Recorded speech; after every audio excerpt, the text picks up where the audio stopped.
सफलता पाने के लिए दर्द सहना सीखो। एक बार एक मूर्तिकार अपनी छेनी और हथौड़ी से एक पत्थर को भगवान की मूर्ति का आकार देने का प्रयास कर रहा था। जैसे ही वह छेनी पर अपनी हथौड़ी चलाता, वह पत्थर चिल्लाने लगता और कहने लगता, ये क्या कर रहे हो? मुझे इतना मार क्यों रहे हो? मुझे बहुत दुख हो रहा है, तकलीफ हो रही है, पीड़ा हो रही है। मुझे अपने हाल पर छोड़ दो और यहाँ से चले जाओ। मूर्तिकार ने उस पत्थर से कहा, मुझे बहुत अच्छे से पता है कि तुम्हें बहुत ज्यादा दर्द हो रहा है, तकलीफ हो रही है और तुम बहुत ही ज्यादा पीड़ा में हो। लेकिन यदि आज तुमने इस दर्द को नहीं सहा, इस तकलीफ को नहीं सहा, तो जीवन भर तुम यहीं इसी प्रकार से पड़े रहोगे। मुझे पता है कि तुम्हें आगे बढ़ने की अपार संभावना है।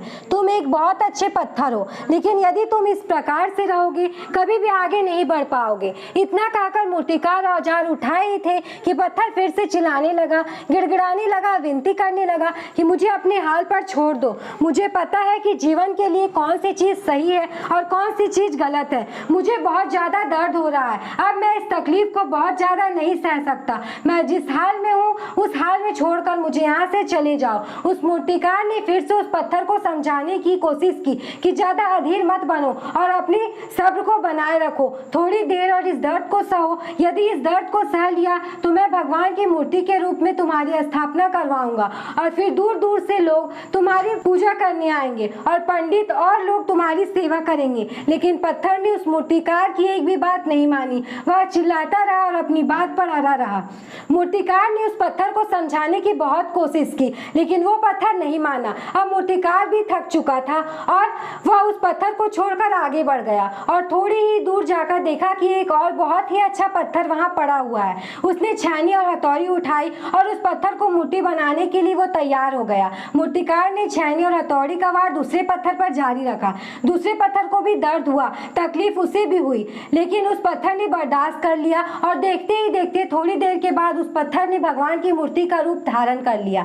थोड़े दिन बाद उस मूर्ति को एक मंदिर में स्थापना हो गई। धीरे धीरे कर लोग वहां पूजा पाठ करने लगे और लोगों की मन्नतें वहां से पूरी होने लगी और वह मंदिर बहुत ही ज्यादा प्रसिद्ध हो गया। अब धीरे धीरे करके दूर दूर के गांव के लोग वहां पूजा पाठ करने आने लगे। फिर एक दिन और उस पत्थर को उसी मंदिर में लाया गया और उसे एक कोने में रख दिया गया। अब लोग आते और उस पर नारियल फोड़ते। ये और कोई पत्थर नहीं बल्कि वही पत्थर था जिसने दर्द को नहीं सहा था। अब वो पत्थर मन ही मन बहुत ज्यादा पछता रहा था, दुखी हो रहा था और अपने आप से कह रहा था कि काश मैंने उस दिन उस दर्द को, उस तकलीफ को सह लिया होता तो लोग आज मेरी पूजा करते। इसलिए आप भी अपने जीवन में हमेशा याद रखिएगा कि जब भी आप अपनी करियर की शुरुआत में किसी काम को कर रहे हो, पढ़ाई कर रहे हो या कोई भी काम कर रहे हो, उसमें आपको दर्द हो रहा है, तकलीफ हो रही है, ज्यादा मेहनत करना पड़ रहा है, तो आप पीछे मत हटिएगा, रुकिएगा मत, किसी और रास्ते की शुरुआत मत करिएगा, क्योंकि कोई और रास्ता आपको सफलता नहीं दे सकता।